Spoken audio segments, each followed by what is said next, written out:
of you think you know the story of Redbeard, but the truth is, you don't know shit. As a kid who grew up in the Wild West, as a bandito, getting chased by federal marshals and sleeping with loose women in dirty brothels. In those days, he was in love with a little lass named Bonnie McFarland. She stole his heart, so he tried to wash it away by drinking and sleeping with women that you could see their bush through their white panties. Most of the time it didn't turn out quite well. Usually ended in him being turned down and shooting the shit out of him after they said he was too rough. One such incident took place in the little town of Armadillo. He ended up bludgeoning one hooker and shooting another in the back and killing her pimp.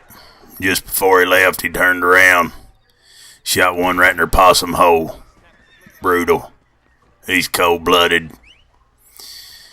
He was hoping he could get out of town without being seen, but unbeknownst to him, a whole cavalry was there. He got shot up pretty good, but he whistled for his horse, Poontang. They shortly got out of town.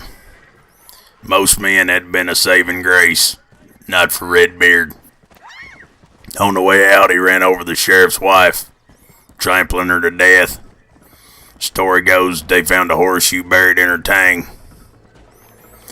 Many people said many things changed from this point on, but the truth is, Redbeard turned around and come back for the federal marshals. Shot every damn one of them off their horses. No remorse. He was still trying to get through with the heartache of Bonnie leaving him in the middle of the night. So what'd he do? He just kept killing. He killed for fun. He killed for rewards. He just killed to kill. Some say he was one of the meanest son of a bitches to ever cross the plains of the Wild West. Him and Poontang covered more miles than the entire damn railroad. Many saw him ride off into the sunset that day, but that ain't what happened. He rode, searching for his bride, woman he loved with all his heart. He went from north to south, east and west, till finally one day out in the desert he found a map. On it had the place where her homestead was. He set coordinates for that homestead and he rode like the wind. They even made movies after him, like Blazing Saddles and all these other ones. Them damn federal marshals wouldn't leave him be, so he wasted them. Shot him in their damn face. One sheriff he killed. He's just trying to help him. He shot him 15 times in the face. Ended up with a big mountie. Many people believe it. That one marshal had like 17 kids and he's just gonna try to help old Redbeard. He was a fan of his YouTube channel.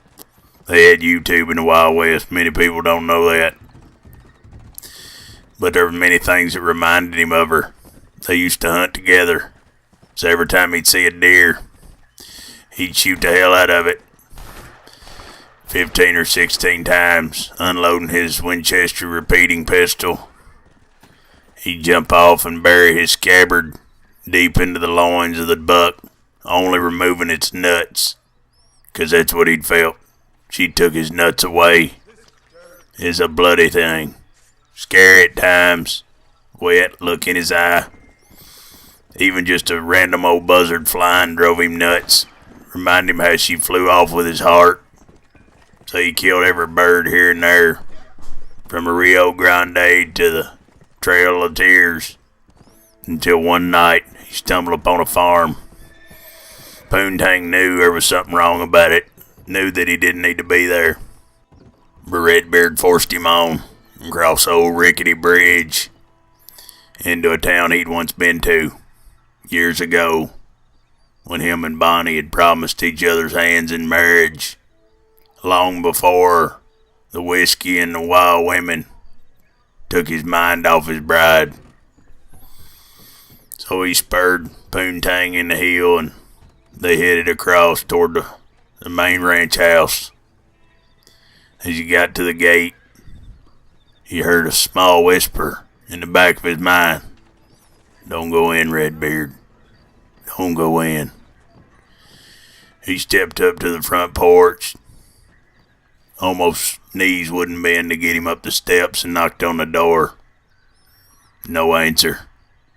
But he heard in the distance a little giggle, some shuffling boots as they hit the floor. The thoughts raced through his mind. What could be going on? Where's my Bonnie? He checks the windows and then hears more giggling and the bouncing of springs from my old mattress. He checks the garden that they started together. All the wild pussy willows growing tall alongside the corn. Pussy willow is a type of fruit. As he got closer to her bedroom, he could hear more shuffling and noise, so he climbs onto the roof to get a better look. And there in that window he saw his Bonnie, with a Mexican standing up in her guts, pounding her for everything she's worth, and he lost it. Some say he climbed on top of the house and swore to the gods that he'd kill everything in 15 states for his heart. But that ain't the real truth. The real truth is he snuck up around the roof and jumped down onto the landing so he could climb onto the porch. And he got a good look in her eye, made sure she saw him, as she's just getting rail wrapped by some habanero. He pulled his pistol, aimed steady, shot the lights out of the front porch so they'd never see him. Whoa, Juan. People around the village called him Magic Juan because of the magic things he could do with his snake. He ran from the house. Redbeard couldn't handle it anymore. He cut the screens out, cussed Bonnie one last time as he jumped off. And there in front of the house, Juan was trying to escape. Redbeard ran up behind him, put that Texas toothpick deep into his throat, cut his whole head off. Cut him up pretty bad after that. He just went blood drunk, lost his mind. Some say he even snuck up behind his dead corpse and gang raped him. Ain't no intrusion. We're not quite sure. What is known that after he killed old Juan, he run back across the bridge and found two old Amish men just got done selling some hay. They stole their horse and buggy and rode off into the sunset. So now you know the entire truth about the history of the Redbeard in the Wild West. I hope you've enjoyed this. And know that every fucking thing is true, down to the last breath. Peace out, bitches.